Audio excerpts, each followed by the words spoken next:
உமது விலை மதிப்பில்லா இரத்தத்தினால் என்னை மீட்டருள்வாய். இயேசுவே உமது விலை மதிப்பில்லா இரத்தத்தினால் என்னை மீட்டருள்வாயே. இயேசுவே உமது விலை மதிப்பில்லா இரத்தத்தினால் என்னை மீட்டருள்வாய். இயேசுவின் திருவுடல் திருரத்த வணக்க மாதம் 28ஆம் நாள். திவ்ய நற்கருணை உட்கொள்வதற்கான ஆசை தேவ இஷ்டப்பிரசாத நிலை திவ்ய நற்கருணை உட்கொள்வதற்கு அவசியமானதும் இன்றியமையாததுமான நிபந்தனை ஆகும். அதன்பின் புண்ணியங்களும் தேவ பக்தியும் விரும்பத்தக்கவையாக இருக்கின்றன. ஆனால் நல்ல சித்தமும் திவ்ய நற்கருணையின் மீது ஒரு தனியாத ஆசையும் அவற்றின் இடத்தை எடுத்துக்கொள்ள தகுதி உள்ளவையாக இருக்கின்றன. பரிதாபமான விதத்தில் மக்கள் அரைகுறை மனதோடுதான் பெரும்பாலும் திவ்ய நன்மை வாங்க செல்கிறார்கள். தாங்கள் பெறப்போவது இன்னதென்று தெளிவாக அறியாமலும் இருக்கிறார்கள். எனவே இந்த தவறை தவிர்க்கும்படியாக திவ்ய நன்மை வாங்குவதற்கு பொருத்தமான நிபந்தனைகளோடு திவ்ய நற்கருணையின் முழு பலனையும் நமக்கு பெற்று தருவதில் முதன்மையானதாகவும் முழு முக்கியத்துவம் உள்ளதாகவும் இருக்கிற ஒரு காரியத்தை பற்றி இப்போது சிந்திப்போம். அதுதான் ஆசை ஆகும். சாப்பிட வேண்டும் என்ற தூண்டுதல் வரவேண்டுமெனில் நாம் பசியாயிருக்க வேண்டும். பட்டினியால் நாம் மயங்கி விழாதிருக்க விரும்பினால் உணவு உண்ண வேண்டும் என்ற உந்துதலையும் ஆசையையும் நாம் உணர வேண்டும். ஏனெனில் உண்ணுதல் என்னும் செயல் ஒரு தொல்லையாகவும் புலன்களோடு தொடர்புள்ளதாகவும் இருக்கிறது. மேலும் சாப்பிட்ட உணவு ஜீரணமாவது பெரும்பாலும் சோர்வும் வேதனையும் தரும் ஒரு செயலாக இருக்கிறது. இதன் காரணமாக நம் நல்ல சர்வீஸ்வரன் உணவை நாம் விரும்பும்படியாக நமக்கு பசியை தந்திருக்கிறார். உணவுகளை நோக்கி நாம் ஈர்க்கப்படும்படியாக அவற்றிற்கு அவர் விதவிதமான நல்ல சுவைகளையும் தந்திருக்கிறார். அவ்வாறே திவ்ய நற்கருணை உட்கொள்வதற்கும் ஒரு பசி உண்டு. அதுதான் இயேசு கிறிஸ்துநாதர் மீது நாம் கொள்ளும் தாகம் ஆகும். இந்த தாகம் அல்லது ஆசையில் பல நிலைகள் உள்ளன. ஆனாலும் எந்த அளவுக்கு இந்த ஆசை தீவிரமாக உள்ளதோ அந்த அளவுக்கு நாம் உட்கொள்ளும் திவ்ய நன்மை நமக்கு அதிக பலன் தருவதாக மாறும். ஆரோக்கியமான ஓர் உடல் உணவை ஏற்றுக்கொண்டு அதை எளிதாக ஜீரணிக்கின்றது. அதே வேளையில் நோயுற்ற ஓர் உடல் அந்த உணவிலிருந்து எதையும் பெற்றுக்கொள்ளாமல் போகிறது. திவ்ய நன்மையின் மீதான இந்த பசியை சர்வேஸ்வரன் தாமே நம் இருதயங்களுக்கு தர வேண்டும். இல்லையென்றால் நாம் அவரை உட்கொள்ள ஒருபோதும் விரும்பவே மாட்டோம். நமக்கும் சர்வேஸ்வரனுக்கும் இடையில் வார்த்தை கெட்டாத ஒரு பெரும் தூரம் உள்ளது. அது எவ்வளவு அகன்றது என்றால் வரப்பிரசாதமானது ஒரு அவசரமான பசியை நமக்குள் உருவாக்கவில்லை என்றால் ஆண்டவருடைய பரிசுத்த பந்தியை அண்டி செல்ல நாம் துணியவே மாட்டோம். இந்த பசியோ இயேசு கிறிஸ்துநாதருடைய எல்லையற்ற மகிமையை நாம் மறக்க செய்து நமது சொந்த தேவையை தவிர வேறு எதையும் நாம் நினையாதபடி செய்து விடுகிறது. நாம் யார், சர்வீஸ்வரன் யார் என்பதை நாம் மறந்து விடும்படியாகவும் நம் சொந்த பரிதாப நிலையை மறந்துவிட்டு அவருடைய நன்மைத்தனத்தை மட்டுமே நாம் பார்க்கும்படியாகவும் நமது ஆத்மம் தமது வர பிரசாதத்தினால் கிரகித்து கொள்ளப்படும்படி அவர் செய்து விடுகிறார். மனிதன் ஆசையினால் உயிர் வாழ்கிறான். தான் நீண்ட காலமாக விரும்பி தேடுவதை தவிர வேறு எதையும் தேடுவதோ செய்வதோ இல்லை. ஒரு தெய்வீக ஆசை திவ்ய நன்மை உட்கொள்ளும்படி நம்மை வற்புறுத்துகிறது. இந்த ஆசை எவ்வளவு பலமுள்ளது என்றால் பயத்தால் இறந்து விடாமல் பரலோக பூலோக அரசரை நாம் நெருங்கி செல்ல அது நமக்கு தைரியம் தருகிறது. கடவுளின் மீதான இந்த பசி நமது கண்மூடித்தனமான துணிச்சலை மன்னித்து விடுகிறது. பட்டினியால் தான் இறந்து விடாதபடி மற்றவர்கள் அறியாமல் ஒரு துண்டு ரொட்டியை எடுத்துக்கொள்கிற பரிதாபத்திற்குரிய ஒரு ஏழை நிச்சயமாக ஒரு திருடன் இல்லை. அவனது தேவை அவனை மன்னித்து விடுகிறது. ஆனால் இந்த பசியை நான் உணரவே இல்லையே என்று நீ ஒருவேளை சொல்லலாம். நீ திவ்ய நற்கொன்னையை ஒருபோதும் உட்கொள்ளாதிருந்தால் அது சாத்தியம்தான். ஆனால் நீ அதை உட்கொள்கிறாய் என்றால் சர்வேஸ்வரன் உனக்குள் அதன் மீதான ஆசையை தூண்டியிருக்கிறார் என்றுதான் நான் உனக்கு பதில் கூறுவேன். ஏனெனில் கொஞ்சமாவது உனக்கு ஆசை இல்லை என்றால் திவ்ய நன்மை வாங்க நீ துணியவே மாட்டாய். எந்த ஒரு ஏழையான மனிதன் தான் அழைக்கப்படாத பட்சத்தில் பசியால் தன் உயிர் போகும் தருவாயிலும் தன் அரசனுடைய பந்தியில் அமரத் துணிவான்? அப்படிப்பட்ட ஒரு காரியத்தை நாம் நினைத்து கூட பார்க்க முடியாது. ஆயினும் சர்வேஸ்வரனிடமிருந்து நம்மை பிரிக்கிற தூரம் மிக மிக அதிகமானது. அப்படியானால் நாம் திவ்ய நற்கொன்னையில் அவரை அணுகி வருவதற்கு எப்படி துணிகிறோம்? உண்மையில் பூமியில் உள்ள எந்த ஒரு பெரிய மனிதனிடமும் நாம் செய்ய துணியாத ஒரு காரியத்தை இயேசுநாதரிடம் செய்ய நாம் துணிய வேண்டுமென்றால் அதற்கு முன்பாக இயேசுநாதர் தமது எல்லையற்ற தயாளத்தில் நம் கண்களை திரையிட்டு மறைப்பது அவசியமானதாக இருக்கிறது. நம்மையே நாம் அவருடைய தெய்வீக விருந்துக்கு அழைத்து கொள்கிறோம். எனவே திவ்ய நன்மை உட்கொள்வதற்கான உண்மையான காரணம் ஒருவன் அதன் மீது கொள்ளும் பசி ஆகும். இந்த பசி அதிக தீவிரமானதாகவும் அவசரமானதாகவும் ஆகும்போது நாம் அடிக்கடி திவ்ய நற்கொன்னை உட்கொள்ள செல்கிறோம். நீ ஞான ரீதியில் வளர்ச்சி அடையவில்லை என்றால், நீ அதிக பலம் உள்ளவனாக ஆகவில்லை என்றால், நீ போதுமான அளவுக்கு சாப்பிடவில்லை அல்லது பசி இல்லாமல் சாப்பிடுகிறாய் என்றுதான் அர்த்தம். உன்னையே தூண்டி எழுப்பு. நேசத்தின் பசியை உன்னால் உணர முடியாத போதும் எப்பாடு பட்டாவது உன் தேவையை அடையாளம் கண்டுகொள்.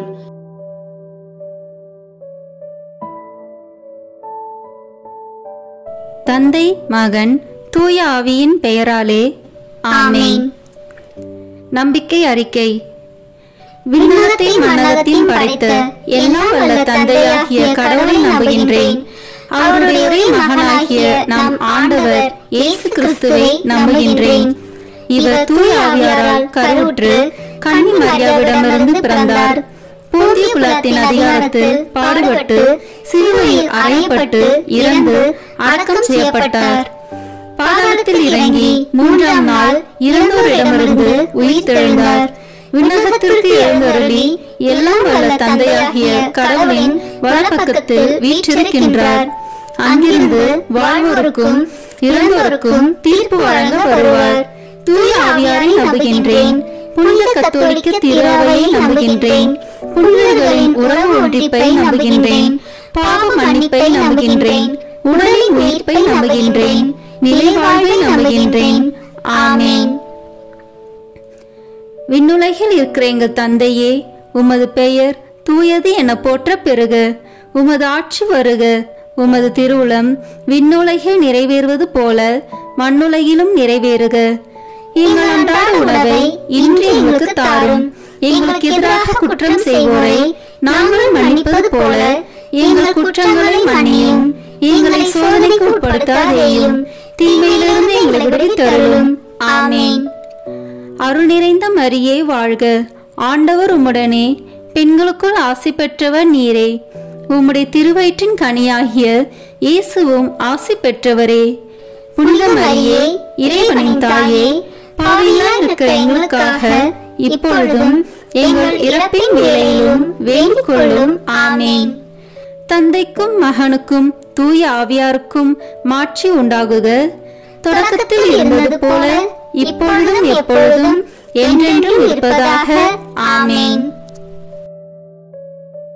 இந்த முதலாம் தேவத ரகசியத்தில் தேவ நற்கருணையின் முன் அடையாளத்தை தியானிப்போம். தண்ணீரை திராட்சை ரசமாக மாற்றிய புதுமை. யோவான் எழுதிய நற்செய்தியிலிருந்து வாசகம். அதிகாரம் 2, இறை வார்த்தைகள் 1 முதல் 11 வரை. கானாவில் திருமணம். 3ஆம் நாள் கலிலியாவில் உள்ள கானாவில் திருமணம் ஒன்று நடைபெற்றது. இயேசுவின் தாயும் அங்கு இருந்தார். இயேசுவும் அவருடைய சீடரும் அத்திருமணத்திற்கு அழைப்பு பெற்றிருந்தனர். திருமண விழாவில் திராட்சை ரசம் தீர்ந்து போகவே இயேசுவின் தாய் அவரை நோக்கி, திராட்சை ரசம் தீர்ந்துவிட்டது என்றார். இயேசு அவரிடம், அம்மா, அதை பற்றி நாம் என்ன செய்ய முடியும்? எனது நேரம் இன்னும் வரவில்லையே என்றார். இயேசுவின் தாய் பணியாளரிடம், அவர் உங்களுக்கு சொல்வதெல்லாம் செய்யுங்கள் என்றார். யூதரின் தூய்மை சடங்குக்கு தேவையான 6 கல் தொட்டிகள் அங்கே இருந்தன. அவை ஒவ்வொன்றும் 2-3 குடம் தண்ணீர் கொள்ளும். இயேசு அவர்களிடம், இத்தொட்டிகளில் தண்ணீர் நிரப்புங்கள் என்று கூறினார். அவர்கள் அவற்றை விளிம்பு வரை நிரப்பினார்கள். பின் அவர், இப்போது மொண்டு பந்தி மேற்பார்வையாளரிடம் கொண்டு போங்கள் என்று அவர்களிடம் கூறினார். அவர்களும் அவ்வாறே செய்தார்கள். பந்தி மேற்பார்வையாளர் திராட்சை ரசமாய் மாறியிருந்த தண்ணீரை சுவைத்தார். அந்த ரசம் எங்கிருந்து வந்தது என்று அவருக்கு தெரியவில்லை. தண்ணீர் மொண்டு வந்த பணியாளருக்கே தெரிந்திருந்தது. ஆகையால் பந்தி மேற்பார்வையாளர் மணமகனை கூப்பிட்டு, எல்லோரும் நல்ல திராட்சை ரசத்தை முதலில் பரிமாறுவர். யாவரும் விருப்பம் போல குடித்த பின் தரம் குறைந்த ரசத்தை பரிமாறுவர். நீர் நல்ல ரசத்தை இதுவரை பரிமாறாமல் ஏன் வைத்திருந்தீர் என்று கேட்டார். இதுவே இயேசு செய்த முதல் அரும் அடையாளம். இது கலிலியாவில் உள்ள கானாவில் நிகழ்ந்தது. இதன் வழியாக அவர் தம் மாட்சியை வெளிப்படுத்தினார். அவருடைய சீடரும் அவரிடம் நம்பிக்கை கொண்டனர். ஆண்டவரின் அருள்வாக்கு. இறைவனுக்கு நன்றி. இதிலிருந்து நாம் கடைபிடிக்க வேண்டிய புண்ணியம், பங்கேற்பு மற்றும் ஈடுபாடு. விண்ணுலகில் இருக்கிற எங்கள் தந்தையே, உமது பெயர் தூயது என போற்ற பெறுக. உமது ஆட்சி வருக. உமது திருவுளம் விண்ணுலகில் நிறைவேறுவது போல மண்ணுலகிலும் நிறைவேறுக. எங்கள் அன்றாட உணவை இன்று எங்களுக்கு தாரும். எங்களுக்கு எதிராக குற்றம் செய்வோரை நாங்கள் மன்னிப்பது போல எங்கள் குற்றங்களை மன்னியும். எங்களை சோதனைக்கு உட்படுத்தாதேயும், தீமையிலிருந்து எங்களை விடுவித்தருளும். ஆமேன். அருள் நிறைந்த மரியே வாழ்க. ஆண்டவர் உம்முடனே, பெண்களுக்குள் ஆசி பெற்றவர் நீரே. உம்முடைய திருவயிற்றின் கனியாகிய இயேசுவும் ஆசி பெற்றவரே. புனித மரியே, இறைவனின் தாயே, பாவிகளாய் இருக்கிற எங்களுக்காக இப்பொழுதும் எங்கள் இறப்பின் வேளையிலும் வேண்டிக் கொள்ளும். ஆமேன். நித்திய ஸ்துதிக்குரிய பரிசுத்த நற்கருணைக்கு பக்தியாய் ஆராதனை எத்திசையும் புரிவோம். நித்திய ஸ்துதிக்குரிய பரிசுத்த நற்கருணைக்கு பக்தியாய் ஆராதனை எத்திசையும் புரிவோம். நித்திய ஸ்துதிக்குரிய பரிசுத்த நற்கருணைக்கு பக்தியாய் ஆராதனை எத்திசையும் புரிவோம். தந்தைக்கும் மகனுக்கும் தூய ஆவியாருக்கும் மாட்சி உண்டாகுக. தொடக்கத்தில் இருந்தது போல இப்பொழுதும் எப்பொழுதும் என்றென்றும் இருப்பதாக. ஆமேன். இரண்டாம் தேவ ரகசியத்தில் தேவ நற்கருணையை வாக்களித்ததை தியானிப்போம். 5 அப்பம் பழுகியது. யோவான் எழுதிய நற்செய்தியிலிருந்து வாசகம். அதிகாரம் 6, இறை வார்த்தைகள் 1 முதல் 13 வரை. அப்பம் பகிர்ந்தளித்தல்.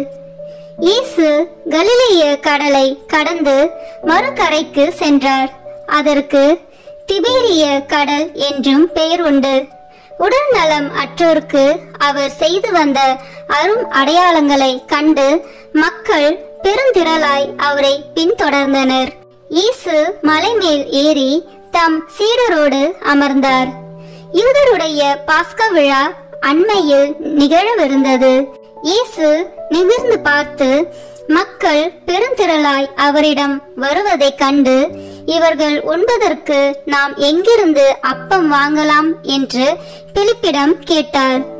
தாம் செய்ய போவதை அறிந்திருந்தும் அவரை சோதிப்பதற்காகவே இக்கேள்வியை கேட்டார். பிலிப்பு மறுமொழியாக, 200 தென்னாரியத்திற்கு அப்பம் வாங்கினாலும் ஆளுக்கு ஒரு சிறு துண்டும் கிடைக்காதே என்றார். அவருடைய சீடருள் ஒருவரும் சீமோன் பேதுருவின் சகோதரமான அந்திரேயா, இங்கே சிறுவன் ஒருவன் இருக்கிறான், அவனிடம் 5 வற்கோதுமை அப்பங்களும் 2 மீன்களும் உள்ளன, ஆனால் இத்தனை பேருக்கு இவை எப்படி போதும் என்றார். இயேசு, மக்களை அமரச் செய்யுங்கள் என்றார். அப்பகுதி முழுவதும் புல் தரையாய் இருந்தது. அமர்ந்திருந்த ஆண்களில் எண்ணிக்கை ஏறக்குறைய 5000. இயேசு அப்பங்களை எடுத்து கடவுளுக்கு நன்றி செலுத்தி அமர்ந்திருந்தோருக்கு கொடுத்தார். அவ்வாறே மீன்களையும் பகிர்ந்தளித்தார்.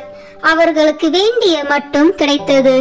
அவர்கள் வயிறார உண்டபின், ஒன்றும் வீணாகாதபடி எஞ்சிய துண்டுகளை சேர்த்து வையுங்கள் என்று தம் சீடரிடம் கூறினார். மக்கள் உண்டபின் 5 வற்கோதுமை அப்பத்திலிருந்து எஞ்சிய துண்டுகளை சேர்த்து சீடர்கள் 12 கூடைகளில் நிரப்பினார்கள். ஆண்டவரின் அருள்வாக்கு. இறைவனுக்கு நன்றி. இதிலிருந்து நாம் கடைபிடிக்க வேண்டிய புண்ணியம் பகிர்வு. விண்ணுலகில் இருக்கிற எங்கள் தந்தையே, உமது பெயர் தூயது என போற்ற பெறுக. உமது ஆட்சி வருக. உமது திருவுளம் விண்ணுலகில் நிறைவேறுவது போல மண்ணுலகிலும் நிறைவேறுக. எங்கள் அன்றாட உணவை இன்று எங்களுக்கு தாரும். எங்களுக்கு எதிராக குற்றம் செய்வோரை நாங்கள் மன்னிப்பது போல எங்கள் குற்றங்களை மன்னியும். எங்களை சோதனைக்கு உட்படுத்தாதேயும், தீமையிலிருந்து எங்களை விடுவித்தருளும். ஆமேன். அருள் நிறைந்த மரியே வாழ்க. ஆண்டவர் உம்முடனே, பெண்களுக்குள் ஆசி பெற்றவர் நீரே.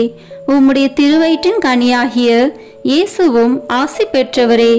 புனித மரியே, இறைவனின் தாயே, பாவிகளாய் இருக்கிற எங்களுக்காக இப்பொழுதும் எங்கள் இறப்பின் வேளையிலும் வேண்டிக் கொள்ளும். ஆமேன். நித்திய ஸ்துதிக்குரிய பரிசுத்த நற்கருணைக்கு பக்தியாய் ஆராதனை எத்திசையும் புரிவோம். நித்திய ஸ்துதிக்குரிய பரிசுத்த நற்கருணைக்கு பக்தியாய் ஆராதனை எத்திசையும் புரிவோம். நித்திய ஸ்துதிக்குரிய பரிசுத்த நற்கருணைக்கு பக்தியாய் ஆராதனை எத்திசையும் புரிவோம். தந்தைக்கும் மகனுக்கும் தூய ஆவியாருக்கும் மாட்சி உண்டாகுக. தொடக்கத்தில் இருந்தது போல இப்பொழுதும் எப்பொழுதும் என்றென்றும் இருப்பதாக. ஆமேன். இந்த 3ஆம் தேவ ரகசியத்தில் தேவ நற்கருணையை நிறுவியதை தியானிப்போம். கடைசி உணவு. மார்க்கு நற்செய்தியிலிருந்து வாசகம். அதிகாரம் 14, இறை வார்த்தைகள் 22 முதல் 25 வரை. ஆண்டவரின் திருவிருந்து. அவர்கள் உண்டு கொண்டிருந்த பொழுது அவர் அப்பத்தை எடுத்து கடவுளை போற்றி அதை பிட்டு அவர்களுக்கு கொடுத்து, இதை பெற்றுக்கொள்ளுங்கள், இது எனது உடல் என்றார். பின்பு அவர் கிண்ணத்தை எடுத்து கடவுளுக்கு நன்றி செலுத்தி அவர்களுக்கு கொடுத்தார். அனைவரும் அதிலிருந்து பருகினர். அப்பொழுது அவர் அவர்களிடம், இது எனது உடன்படிக்கையின் இரத்தம், பலருக்காக சிந்தப்படும் இரத்தம். இனிமேல் இறையாட்சி வரும் அந்நாளில்தான் நான் திராட்சை பழ ரசத்தை குடிப்பேன். அதுவரை ஒருபோதும் குடிக்க மாட்டேன் என உறுதியாக உங்களுக்கு சொல்கிறேன் என்றார். ஆண்டவரின் அருள்வாக்கு. இறைவனுக்கு நன்றி. இந்த வாசகத்திலிருந்து நாம் கடைபிடிக்க வேண்டிய புண்ணியம் சுய தியாகம். விண்ணுலகில் இருக்கிற எங்கள் தந்தையே, உமது பெயர் தூயது என போற்ற பெறுக. உமது ஆட்சி வருக. உமது திருவுளம் விண்ணுலகில் நிறைவேறுவது போல மண்ணுலகிலும் நிறைவேறுக. எங்கள் அன்றாட உணவை இன்று எங்களுக்கு தாரும். எங்களுக்கு எதிராக குற்றம் செய்வோரை நாங்கள் மன்னிப்பது போல எங்கள் குற்றங்களை மன்னியும். எங்களை சோதனைக்கு உட்படுத்தாதேயும், தீமையிலிருந்து எங்களை விடுவித்தருளும். ஆமேன். அருள் நிறைந்த மரியே வாழ்க. ஆண்டவர் உம்முடனே, பெண்களுக்குள் ஆசி பெற்றவர் நீரே. உம்முடைய திருவயிற்றின் கனியாகிய இயேசுவும் ஆசி பெற்றவரே. புனித மரியே, இறைவனின் தாயே, பாவிகளாய் இருக்கிற எங்களுக்காக இப்பொழுதும் எங்கள் இறப்பின் வேளையிலும் வேண்டிக் கொள்ளும். ஆமேன். நித்திய ஸ்துதிக்குரிய பரிசுத்த நற்கருணைக்கு பக்தியாய் ஆராதனை எத்திசையும் புரிவோம்.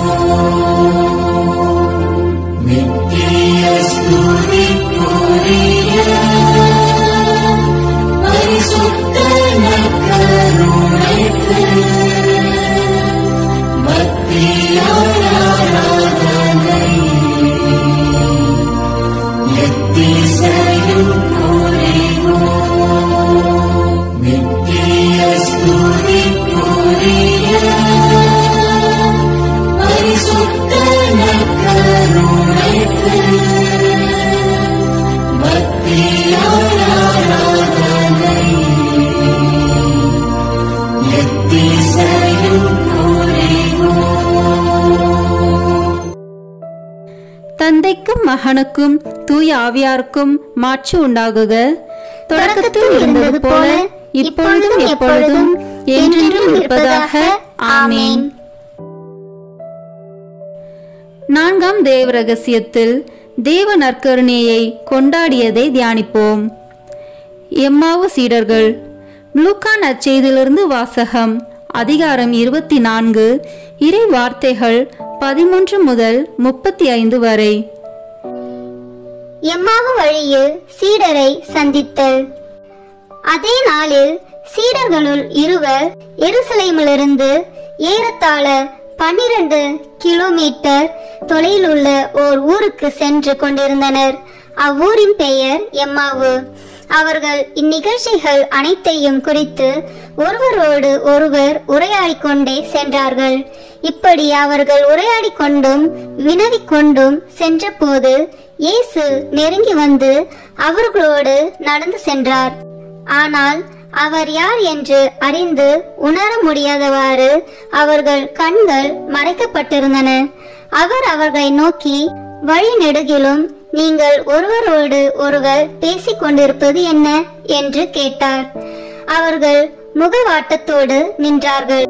அவர்களுள் கிளையோப்பா என்னும் பெயருடைய ஒருவர் அவரிடம் மறுமொழியாக, எருசலேமில் தங்கியிருப்பவர்களுள் உமக்கு மட்டும்தான் இந்நாளில் நிகழ்ந்தவை தெரியாதோ என்றார். அதற்கு அவர் அவர்களிடம், என்ன நிகழ்ந்தது என்று கேட்டார். அவர்கள் அவரிடம், நாசரேத்து இயேசுவை பற்றியே தான் பேசுகின்றோம். அவர் கடவுளுக்கும் மக்கள் எல்லோருக்கும் முன்பாக சொல்லிலும் செயலிலும் வல்ல இறைவாக்கினராக திகழ்ந்தார். அவர் இஸ்ரேலை மீட்கப் போகிறார் என்று நாங்கள் எதிர்பார்த்திருந்தோம். ஆனால் தலைமை குருக்களும் ஆட்சியாளர்களும் அவருக்கு மரண தண்டனை விதித்து சிலுவையில் அறைந்தார்கள். இவையெல்லாம் நிகழ்ந்து இன்றோடு 3 நாட்கள் ஆகின்றன.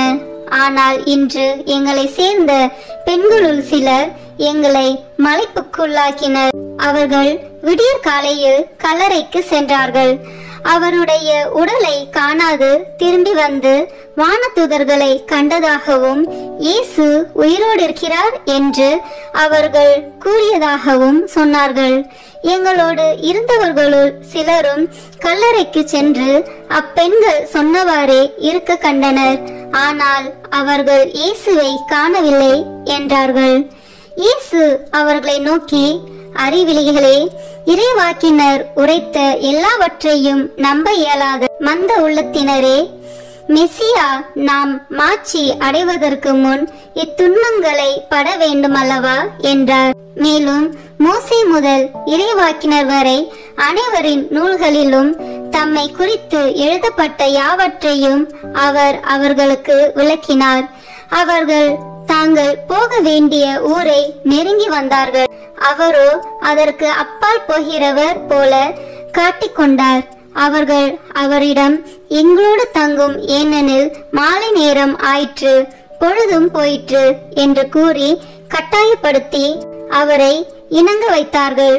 அவர் அங்கு தங்குமாறு அவர்களோடு சென்றார். அவர்களோடு அவர் பந்தியில் அமர்ந்திருந்த போது அப்பத்தை எடுத்து கடவுளை போற்றி பிட்டு அவர்களுக்கு கொடுத்தார். அப்போது அவர்கள் கண்கள் திறந்தன. அவர்களும் அவரை அடையாளம் கண்டு கொண்டார்கள். உடனே அவர் அவர்களிடமிருந்து மறைந்து போனார். அப்போது அவர்கள் ஒருவரை ஒருவர் நோக்கி, வழியிலே அவர் நம்மோடு பேசி மறைநூலை விளக்கும் போது நம் உள்ளம் பற்றி எரியவில்லையா என்று பேசிக்கொண்டார்கள். அந்நேரமே அவர்கள் புறப்பட்டு எருசலேமுக்கு திரும்பி போனார்கள். அங்கே 11 அவர்களோடு இருந்தவர்களுள் குழுமியிருக்க கண்டார்கள். அங்கிருந்தவர்கள், ஆண்டவர் உண்மையாகவே உயிருடன் எழுப்பப்பட்டார், அவர் சீமோனுக்கு தோற்றம் அளித்துள்ளார் என்று சொன்னார்கள். அவர்கள் வழியில் நிகழ்ந்தவற்றையும் அவர் அப்பத்தை பிட்டு கொடுக்கும்போது அவரை கண்ணுணர்ந்து கொண்டதையும் அங்கிருந்தவர்களுக்கு எடுத்துரைத்தார்கள். ஆண்டவரின் அருள்வாக்கு. இறைவனுக்கு நன்றி. இந்த வாசகத்திலிருந்து நாம் கடைபிடிக்க வேண்டிய புண்ணியம் தோழமை. விண்ணுலகில் இருக்கிற எங்கள் தந்தையே, உமது பெயர் தூயது என போற்ற பெறுக. உமது ஆட்சி வருக. உமது திருவுளம் விண்ணுலகில் நிறைவேறுவது போல மண்ணுலகிலும் நிறைவேறுக. எங்கள் அன்றாட உணவை இன்று எங்களுக்கு தாரும். எங்களுக்கு எதிராக குற்றம் செய்வோரை நாங்கள் மன்னிப்பது போல எங்கள் குற்றங்களை மன்னியும். எங்களை சோதனைக்கு உட்படுத்தாதேயும், தீமையிலிருந்து எங்களை விடுவித்தருளும். ஆமீன். அருள் நிறைந்த மரியே வாழ்க. ஆண்டவர் உம்முடனே, பெண்களுக்குள் ஆசி பெற்றவர் நீரே. உம்முடைய திருவயிற்றின் கனியாகிய இயேசுவும் ஆசி பெற்றவரே. புனித மரியே, இறைவனின் தாயே, பாவிகளாய் இருக்கிற எங்களுக்காக இப்பொழுதும் எங்கள் இறப்பின் வேளையிலும் வேண்டிக் கொள்ளும். ஆமீன். நித்திய ஸ்துதிக்குரிய பரிசுத்த நற்கருணைக்கு பக்தியாய் ஆராதனை எத்திசையும் புரிவோம். நித்திய ஸ்துதிக்குரிய பரிசுத்த நற்கருணைக்கு பக்தியாய் ஆராதனை எத்திசையும் புரிவோம். நித்திய ஸ்துதிக்குரிய பரிசுத்த நற்கருணைக்கு பக்தியாய் ஆராதனை எத்திசையும் புரிவோம். தந்தைக்கும் மகனுக்கும் தூய ஆவியாருக்கும் மாட்சி உண்டாகுக. தொடக்கத்தில் இருந்தது போல இப்பொழுதும் எப்பொழுதும் என்றென்றும் இருப்பதாக. ஆமீன். 5ஆம் தேவ ரகசியம். இன்று தேவ நற்கருணையில் இயேசுவின் பிரசனம். உலகம் முடியும் வரை எந்நாளும் உங்களோடு இருக்கிறேன். மத்தேயு எழுதிய நற்செய்தி நூலிலிருந்து வாசகம். அதிகாரம் 28 இறை வார்த்தைகள் 16 முதல் 20 வரை. இயேசு சீடருக்கு கட்டளை கொடுத்து அனுப்புதல். 11 சீடர்களும் இயேசு தங்களுக்கு பணித்தபடியே கலிலேயாவில் உள்ள ஒரு மலைக்கு சென்றார்கள். அங்கே அவரை கண்டு பணிந்தார்கள். சிலரோ ஐயமுற்றார்கள். இயேசு அவர்களை அணுகி, விண்ணுலகிலும் மண்ணுலகிலும் அனைத்து அதிகாரமும் எனக்கு அருளப்பட்டிருக்கிறது. எனவே நீங்கள் போய் எல்லா மக்கள் இனத்தாரையும் சீடராக்குங்கள். தந்தை, மகன், தூய ஆவியார் பெயரால் திருமுழுக்கு கொடுங்கள். நான் உங்களுக்கு கட்டளையிட்ட யாவையும் அவர்களுக்கு கடைபிடிக்கும்படி கற்பியுங்கள். இதோ, உலக முடியும் வரை எந்நாளும் நான் உங்களுடன் இருக்கின்றேன் என்று கூறினார். ஆண்டவரின் அருள்வாக்கு. இறைவனுக்கு நன்றி. இதிலிருந்து நாம் கடைபிடிக்க வேண்டிய புண்ணியம் சேவை. விண்ணுலகில் இருக்கிற எங்கள் தந்தையே, உமது பெயர் தூயது என போற்ற பெறுக. உமது ஆட்சி வருக. உமது திருவுளம் விண்ணுலகில் நிறைவேறுவது போல மண்ணுலகிலும் நிறைவேறுக. எங்கள் அன்றாட உணவை இன்று எங்களுக்கு தாரும். எங்களுக்கு எதிராக குற்றம் செய்வோரை நாங்கள் மன்னிப்பது போல எங்கள் குற்றங்களை மன்னியும். எங்களை சோதனைக்கு உட்படுத்தாதேயும், தீமையிலிருந்து எங்களை விடுவித்தருளும். ஆமேன். அருள் நிறைந்த மரியே வாழ்க. ஆண்டவர் உம்முடனே, பெண்களுக்குள் ஆசி பெற்றவர் நீரே. உம்முடைய திருவயிற்றின் கனியாகிய இயேசுவும் ஆசி பெற்றவரே. புனித மரியே, இறைவனின் தாயே, பாவிகளாய் இருக்கிற எங்களுக்காக இப்பொழுதும் எங்கள் இறப்பின் வேளையிலும் வேண்டிக் கொள்ளும். ஆமேன். நித்திய ஸ்துதிக்குரிய பரிசுத்த நற்கருணைக்கு பக்தியாய் ஆராதனை எத்திசையும் புரிவோம். நித்திய ஸ்துதிக்குரிய பரிசுத்த நற்கருணைக்கு பக்தியாய் ஆராதனை எத்திசையும் புரிவோம். நித்திய ஸ்துதிக்குரிய பரிசுத்த நற்கருணைக்கு பக்தியாய் ஆராதனை எத்திசையும் புரிவோம். தந்தைக்கும் மகனுக்கும் தூய ஆவியாருக்கும் மாட்சி உண்டாகுக. தொடக்கத்தில் இருந்தது போல இப்பொழுதும் எப்பொழுதும் என்றென்றும் இருப்பதாக. ஆமேன். இறுதி ஜெபம். நற்கருணை மாதாவே, ஆமேன். உம்முடைய வார்த்தையின்படியே எனக்கு ஆகட்டும் என்று சொல்லி நற்கருணை நாதரை பெற்றுக்கொண்டவரே, காடு மலை என்று பாராமல் எலிசபெத் அம்மாளுக்கு உதவி செய்ய நற்கருணை நாதரை சுமந்து கொண்டு விரைந்து சென்றவரே, உலகம் மீட்பு பெறுவதற்காக நற்கருணை நாதரை ஈன்றவரே, காலமெல்லாம் நற்கருணை நாதரை தியானித்து கடவுளை புகழ்ந்து கல்வாரி மலைக்கு ஆண்டவர் இயேசுவோடு பலியாகி தேவ நற்கருணையாக மாறியவரே, நாங்களும் உயிருள்ள தேவ நற்கருணையாக வாழ எங்களுக்காக பரிந்து பேசுவீராக. ஆமீன். சிறிது நேரம் நம்மை முழுமையாக திவ்ய நற்கருணை நாதரிடம் ஒப்பு கொடுத்து தியானித்து ஆராதித்து ஜெபிப்போம். இயேசு கிறிஸ்து பேசுகிறார். ஆத்துமமே, நீ நமக்கு பிரியப்பட்டத்தக்கதாக அநேக காரியங்களை அறிந்திருப்பது அவசரமல்ல. நம்மை உருக்கமாய் சிநேகிப்பதே போதும். உன் பிரிய சிநேகத்தோடு சம்பாஷிப்பது போல இப்போது நம்மோடு பேசுவாயாக. யாரை பற்றியாவது நம்மிடத்தில் மனு பேச வேண்டியதுண்டா? உன் உற்றார் உறவின் முறையார் சகோதரர் சகோதரிகளுடைய பேரென்ன? அவர்களின் ஒவ்வொருவருக்கும் நாம் என்ன செய்ய வேண்டுமென்கிறாய்? அவர்களுக்கு வேண்டிய காரியங்களை எல்லாம் நம்மிடத்தில் கேள். ஏனென்றால் தங்கள் சுயநலத்தை மறந்து புறத்தியருடைய நன்மையை நாடி இருக்கிற தயால சர்க்குணமுள்ள ஆத்துமங்கள் நமக்கு மிகவும் பிரியம். எந்த ஏழைக்கு நாம் இரக்கம் செய்ய வேண்டும் என்கிறாய்? அங்கே ஒரு வியாதியஸ்தன் மிகவும் துன்பப்படுகிறதாக நீ பார்த்தாயே, அவன் யார்? எந்த பாவி மனம் திரும்ப வேண்டும் என்று கேட்கிறாய்? யாரோடே இப்போது நீ சமாதானமாய் போக வேண்டும் என்கிறாய்? அவர்களுக்காக இப்போது சற்று நேரம் பக்தியோடு வேண்டிக்கொள்.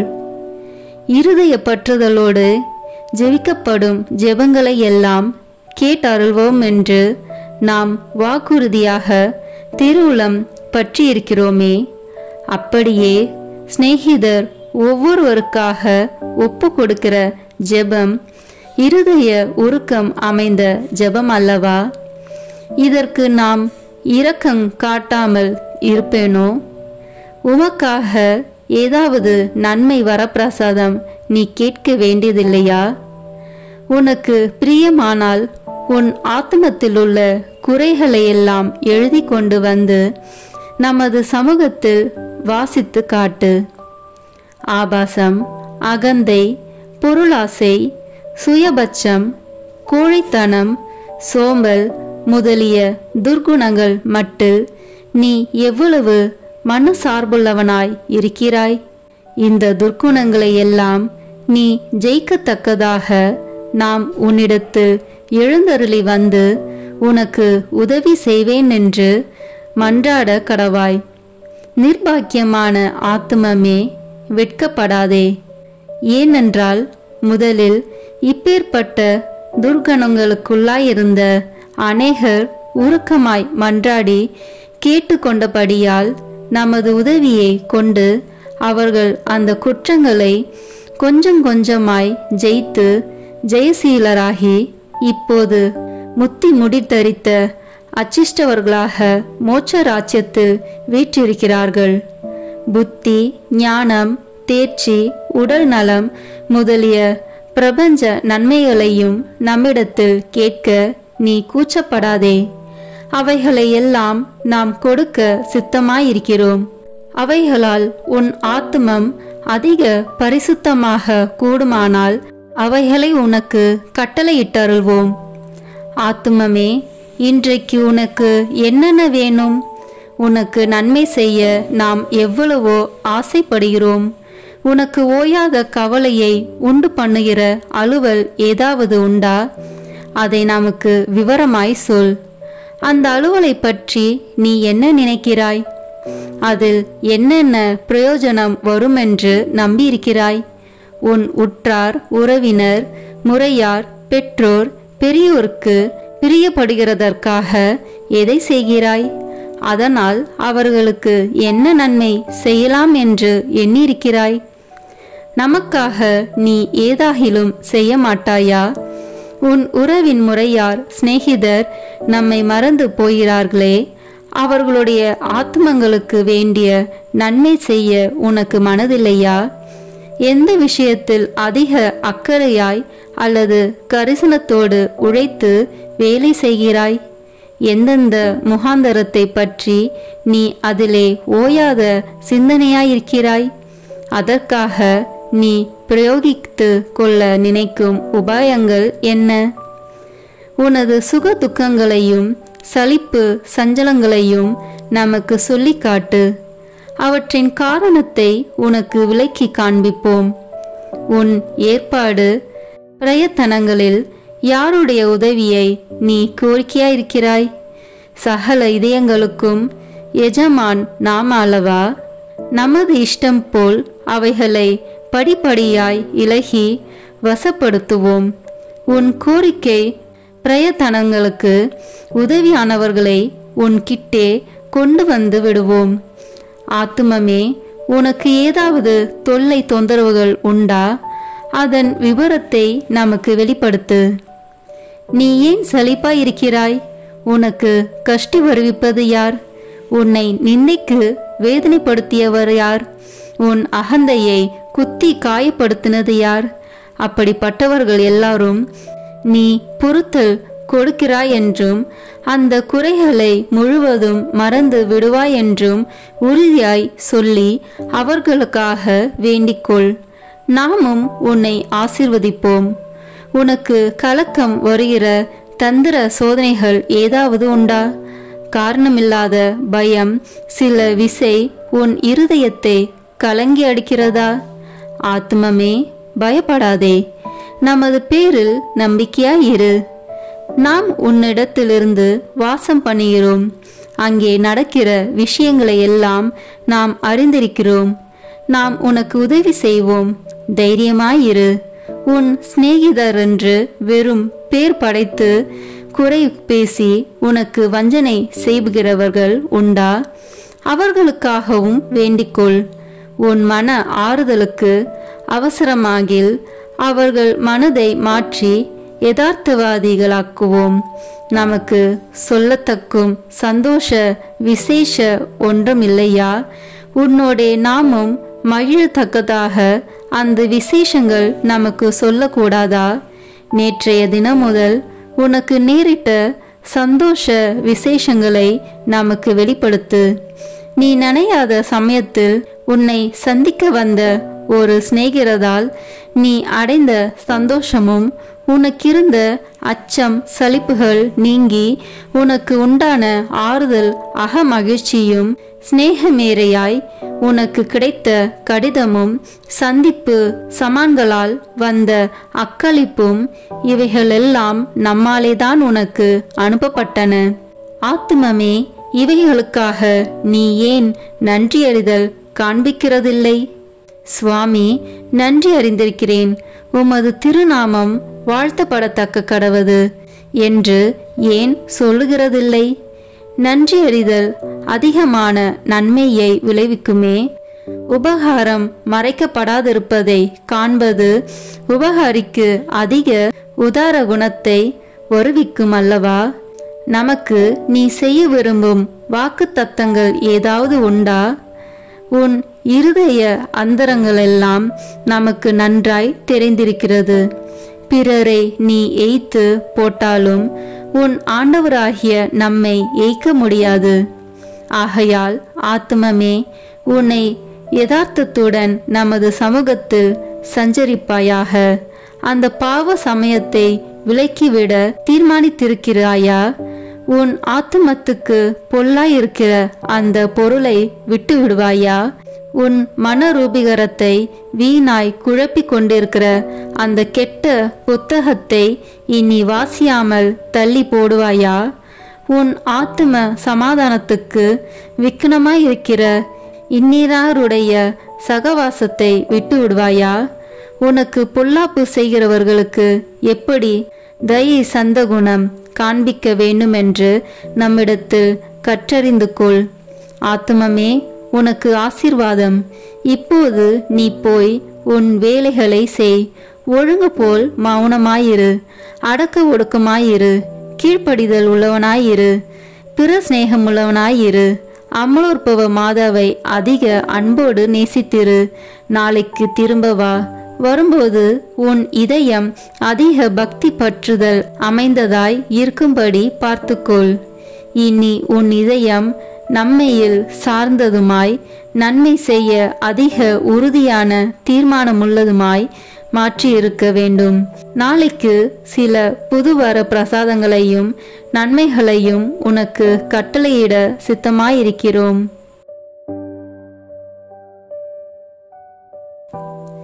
ஜெபிப்போமாக. நிகரில்லாத விண்ணக அன்பின் மிகுதினாலே இந்த திவ்ய நற்கருணையில் எழுந்தருளி எங்கள் பீடங்களின் மேல் நிலையாயிருக்கிற இரக்கம் கொண்ட இயேசு கிறிஸ்துவே, என் அன்புக்குரிய மீட்பரே, நீரே என் இறைவன் என்றும் அகிலத்துக்கும் அதிபதியான கடவுளாய் தெய்வம் என்றும் விசுவசித்து நம்பி இப்போது உம்மை மிகுந்த தாழ்ச்சி வணக்கத்துடனே ஆராதிக்கிறேன். திவ்ய நற்கருணையில் இருக்கும் உமக்கு பாவிகள் செய்கிற துரோகங்களை நீர் பாராட்டாமல் எங்கள் மேல் கொண்டிருக்கும் மட்டில்லாத அன்பை குறித்து முழு மனதோடு உமக்கு நன்றி செலுத்துகிறேன். எங்கள் நன்றி கெட்டத்தனத்தால் மிகுந்த வேதனைப்பட்ட மகிமையுள்ள விண்ணக திருமகனே, ஆராதனைக்குரிய இந்த அருட்சாதனத்தில் இருக்கிற உமக்கு செய்யப்பட்டதும் இனி செய்யப்படுவதுமாயிருக்கிற துரோகங்களுக்கும் அவமானங்களுக்கும் நிந்தைகளுக்கும் பரிகாரமாக என்னால் இயன்ற மட்டும் பக்தி வணக்கத்தோடும் என் இதயத்தினுள் முழு அன்போடும் உமக்கு ஆராதனை செலுத்துகிறேன். ஓ என் திவ்ய இயேசுவே, முன்னால் நானே பலமுறை உமது சந்நிதியில் வணக்க குறைச்சலாய் நடந்ததற்கும் இறை பக்தியும் அன்பும் இல்லாமல் அசட்டையாய் உம்மை உட்கொண்டதற்கும் நான் படுகிற மிகுதியான வியாகுலத்தையும் உமக்கு எவ்விதமாய் சொல்ல போகிறேன். இரக்கமிகுந்த இறைவா, எங்களுடைய பாவ துரோகங்களை பொறுத்து உமது அளவில்லாத அருளை மட்டும் எங்களுக்கு அளித்தருளும். உமது மட்டற்ற அன்பு விளங்கும் இந்த அருட்சாதனத்தில் உம்மை வணங்கவும் எல்லாருடைய வணக்கத்தையும் உமக்கு வருவிக்கவும் எனக்குள்ள பெரும் ஆசையை ஏற்றுக்கொள்ளும் ஆண்டவரே. உண்மையாகவே வானதூதர்களும் புனிதர்களும் உம்மை அன்பு செய்து போற்றி புகழ்ந்து ஆராதிப்பது போல நானும் என் முழு மனதோடு உம்மை அன்பு செய்து போற்றி புகழ்ந்து ஆராதிக்க ஆசைப்படுகிறேன்.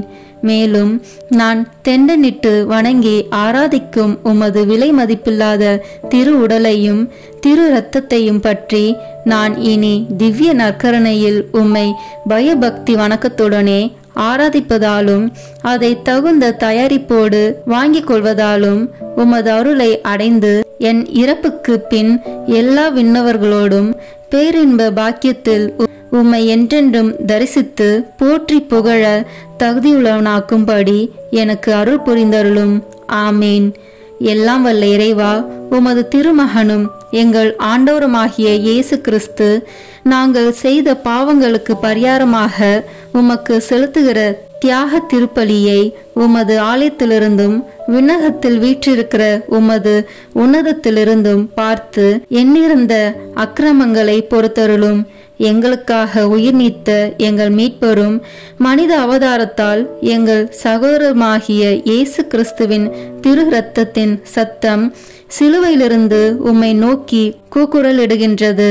ஆண்டவரே, எங்கள் மன்றாட்டை கேட்டருளும். ஆண்டவரே, உமது கோபத்தை தனித்தருளும். எங்கள் மேல் உமது அருளை பொழிந்து நன்மை செய்தருளும். என் ஆண்டவரே, அதிக தாமதம் செய்யாதேயும்.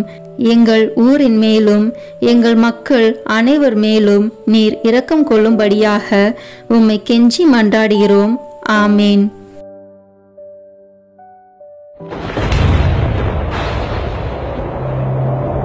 கல்வாரி மலையில்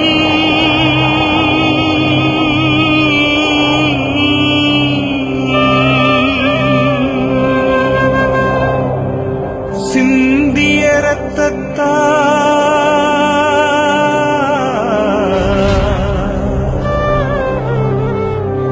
என்னை கழுவும் இயேசுவே,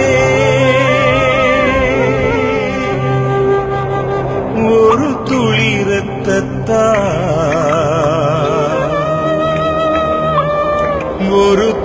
ரத்தத்தால் என்னை கழுவும் இயேசுவே.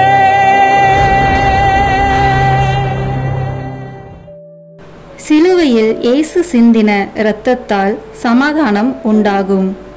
கொலோசியர் 1:20 இறைவார்த்தை. இப்போது நாம் இணைந்து இயேசுவின் திரு இரத்தத்தை நோக்கி நம்மை முழுவதும் ஒப்பு கொடுக்கும் ஜெபத்தை சொல்வோம். இயேசுவே, நீ சிலுவையில் சிந்திய வல்லமையான இரத்தம் கொண்டு என் உச்சந்தலையிலிருந்து உள்ளங்கால் வரை அபிஷேகம் செய்யும். இறை இயேசுவே, இப்போது என்னை தீமை, பாவம், சோதனை, தீயவனின் தாக்குதல்கள், சூனியங்கள், இருளின் பயம், மனித வார்த்தையின் பயம், நோய், சந்தேகம், கோபம் மற்றும் விருப்பப்படாத எல்லா நாசங்களிலிருந்தும் விடுதலை செய்யும். ஆபத்துக்கள், விபத்துகளிலிருந்து என்னை பாதுகாத்தருளும். இப்போது நான் உமது பரிசுத்த இரத்தத்தின் முழு பாதுகாப்பினை அடைந்துவிட்டேன் என்பதை நினைத்து நான் உம்மை துதிக்கிறேன். இயேசுவின் பரிசுத்த இரத்தமே எம்மை காத்தருளும். இயேசுவின் தூய இரத்தமே பரிசுத்த மனசாட்சியை தாரும். இயேசுவின் தூய இரத்தமே வார்த்தையான தேவனே எங்களை காத்தருளும். இயேசுவின் தூய இரத்தமே எங்கள் ஆழ் மனதை பரிசுத்தப்படுத்தும். இயேசுவின் தூய இரத்தமே மனதில் உள்ள கெட்ட சிந்தனைகளை தூய்மைப்படுத்தும். இயேசுவின் தூய இரத்தமே அவிசுவாசியின் வார்த்தைகளை எடுத்து மாற்றும். இயேசுவின் தூய இரத்தமே மனதில் உள்ள பய உணர்வுகளை கழுவும். இயேசுவின் தூய இரத்தமே உடல் உறுப்பில் உள்ள காம உணர்ச்சிகளை கழுவும்.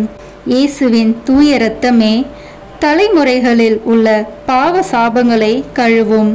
இயேசுவின் தூய இரத்தமே குற்ற உணர்வுகளை கழுவி மாற்றும். இயேசுவின் தூய இரத்தமே நான் கருவறையில் உருவான நேரத்தில் உண்டான எல்லா எதிர் அனுபவங்களை கழுவி பரிசுத்தப்படுத்தும். ஆமீன். இயேசுவின் இரத்தத்தால் நம்மை கழுவும் ஜெபம். இயேசுவே, எங்களுக்காக கல்வாரியில் நீர் சிந்திய உம்முடைய விலையேற பெற்ற திரு இரத்தத்தினால் எங்கள் குடும்பத்தில் இருக்கின்ற ஒவ்வொருவரையும் கழுவும். எங்கள் வீடுகளில் இருக்கின்ற ஒவ்வொரு பொருட்களிலும் உம்முடைய இரத்த துளிகளை தெளித்து வையும். எங்கள் வீடுகளின் தரைகளிலும் சுவர்களிலும் கூரைகளிலும் உம்முடைய இரத்தத்தை தெளியும். எங்கள் வீடுகளை சுற்றிலும் நிலங்களின் எல்லைகளை சுற்றிலும் உம்முடைய இரத்தத்தை தெளித்து வைத்து உமது காவல் தூதர்களை எங்களுக்கு துணையாக நிறுத்தி வையும். எங்களுக்கு எதிராக செய்யப்படும் எந்த ஒரு காரியமாக இருந்தாலும் மாயதந்திர சக்திகள், சாத்தானின் ஏவுதல்கள், பில்லி சூனிய கட்டுக்கள் மற்றும் ஆபத்துக்கள், விபத்துக்கள், அவமானங்கள், நோய்கள், பிற தேவைகள் அனைத்திலும் எங்களை பாதுகாத்து வழிநடத்தும். நாங்கள் செல்லுகின்ற வழிகளில் எல்லாம், சென்றடைகின்ற ஒவ்வொரு இடங்களில் எல்லாம் உம்முடைய இரத்த துளிகளை தெளித்து வைத்து எங்களுக்கு முன்னும் பின்னும் வலமும் இடமும் உமது பிரசன்னத்தால் வழிநடத்தும். இதுவரை எங்களை பாதுகாத்து வந்த தேவன் இனிவரும் நாட்களிலும் எங்களை பாதுகாத்து வழிநடத்தும்படி ஜெபிக்கிறோம். இயேசுவின் பெயரால் ஆமீன். தந்தை, மகன், தூய ஆவியின் பெயராலே ஆமீன். இந்த வீடியோ உங்களுக்கு பிடிச்சிருக்குன்னா லைக், ஷேர், கமெண்ட் பண்ணுங்க. மறக்காம சப்ஸ்கிரைப் பட்டன் பிரஸ் பண்ணுங்க. தேங்க்யூ.